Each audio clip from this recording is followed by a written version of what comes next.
Hi, I'm Jason Moorfield, FIDE Master from the United States, also known as ChessicallyInclined, and today we're going to be talking a bit about opposition and outflanking. These are actually pretty important concepts in pawn endgames, and without a proper understanding of them, you're often going to be unable to win. So we're going to start at a pretty simple level and then get a little bit more advanced from there. So this is one of the most important positions in king and pawn versus king. And whoever's winning depends on whose move it is or who has the opposition. If it's white to move, he is forced to give up the opposition with a move like this, and then black can go here, for example. And there's really no way to make progress. So before we continue, just defining it. The opposition, in this case, is directly in front of the king with one square in between them. And this means that whoever's move it is has to give ground to the opponent. So if you want benefit from having the opposition, you want it to be your opponent's move. So he goes here, for example, and white goes here. The main reason that this actually makes sense, and it's a reasonable idea, is because of the concept of outflanking. You can say, hey, I have the opposition. Well, sweet, I still have the opposition. Well, yeah, I've got the opposition, all you want, but it's really going to get you nowhere without outflanking. Outflanking is the part of opposition where once your opponent does give ground and moves to the side, he's opened up a new square for you to go forward, and black may be able to do something, but after he goes here, you just take the opposition again, king c8, king e7, and then you finish pushing the pawn. Now let's see what happens if it is white to move. Will he be able to make any progress? Well, sure, black has the opposition now. Let's take a look at what happens. If he just tries to get in front of the king using only king moves, he's not going to get anywhere. But what if he just pushes the pawn? Maybe he goes d5, d6, king c6, king c8, and here he has no choice but to go for a stalemate. If you were forced to put the pawn in front of your king in this type of endgame, then there is no win. The concept of opposition is pretty important to winning these endgames.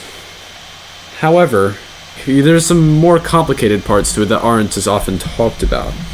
So I am going to present an example, a sort of minigame. Opposition is pretty easy to understand if it's just king in front of king, right here. Because, I mean, it makes sense. He moves away, you get to outflank him. He moves back, you go forward. And if it's the defending side, well, I can't force my way through. However, there are other types of opposition, known as the distant opposition and, I guess, the really distant opposition. So the distant opposition is where the king actually have three spaces in between them. And this is the case because any attempt to advance by the person whose move it is will be met by them taking the opposition. So usually in the opposition, the player who gets advantage from the opposition is the player who has to move, as to whose opponent has to move, sorry. And king d5, let's say it's black's opponent has to move, it's blocked. If he goes here, he's blocked. And if he goes here, he's blocked. If he moves to the side, then his opponent just follows him. If it's the defender. If it's the attacker, you can outflank. For example, well, king d7, king d5 gains the opposition, so king f8, and now you can go king d5. Now question, why wouldn't you want to go king f5? Because black gains the opposition with king to f7. That's why outflanking is important even in cases of distant opposition. And it doesn't end there.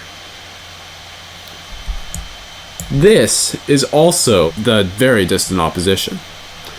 In which case, so essentially what you're going to want to do if you find yourself with this sort of opposition and you need to take advantage of it is you're going to want to convert it into closer and closer oppositions.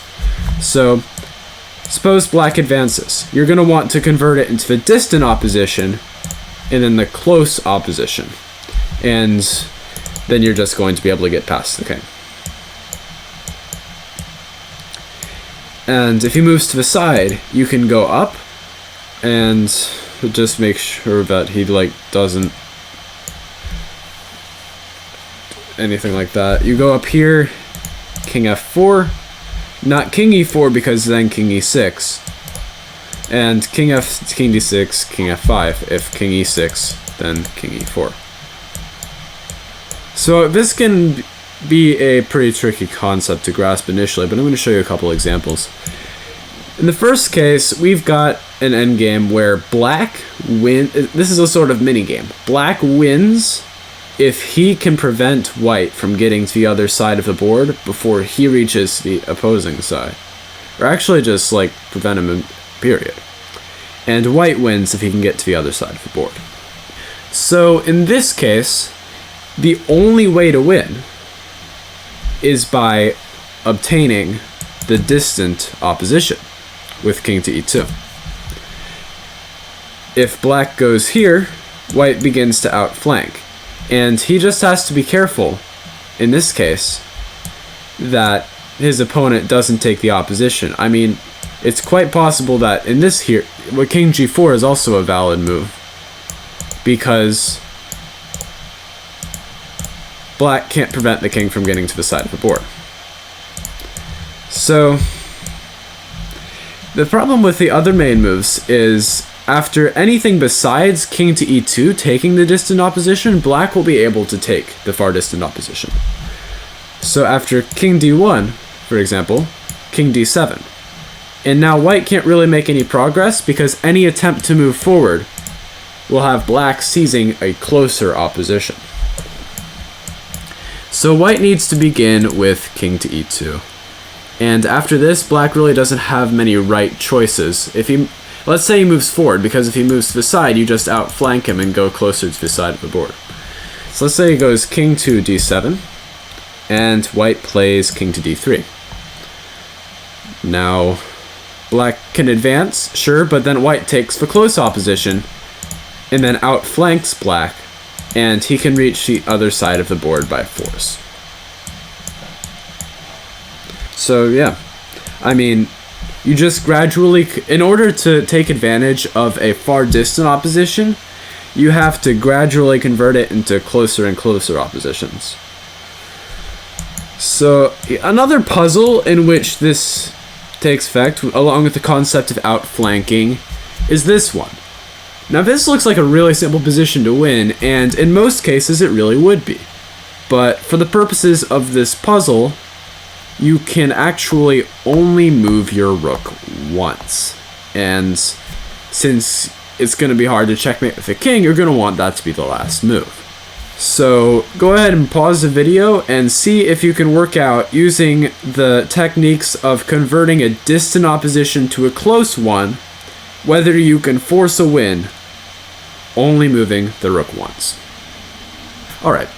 I'm going to assume you either pause the video or don't care enough to do that. So let's go ahead and do this. So you'll notice for every distant opposition we showed, the kings were on the same color square. And that meant that it was in the same file. That's like an odd number apart. So king to b2 is met by king to b8. And black seizes the distant opposition. If white tries to sort of outflank here, black escapes along the c-file, and now you can no longer force checkmate with only one rook move.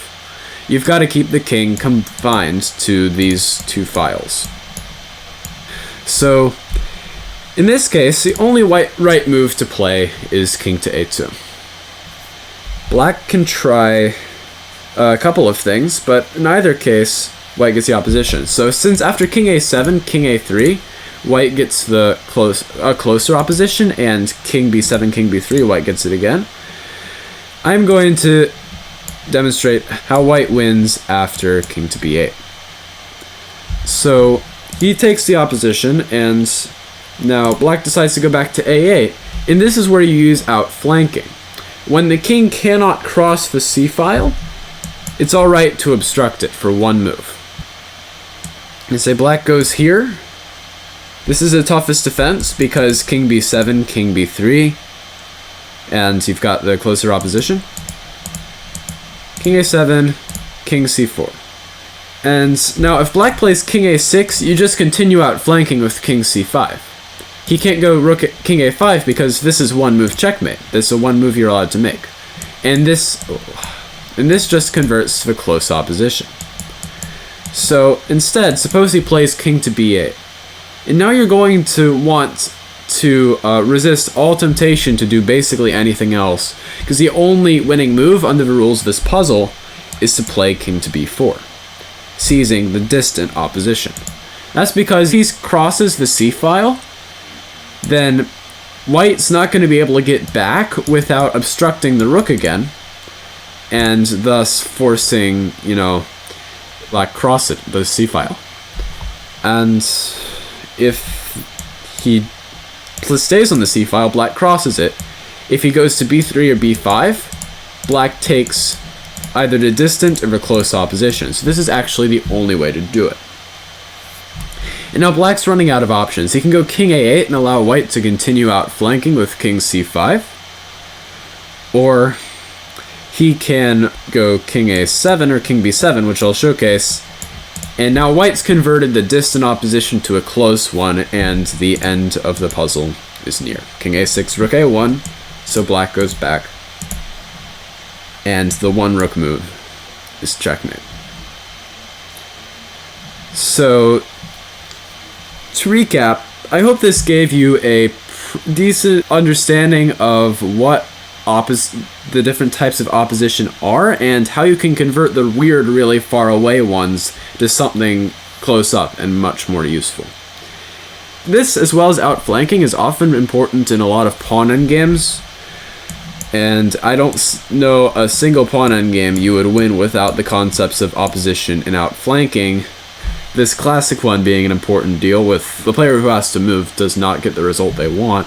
If you have any questions, please make sure to ask in the comments, and otherwise, I hope this helped. I'll see you all later.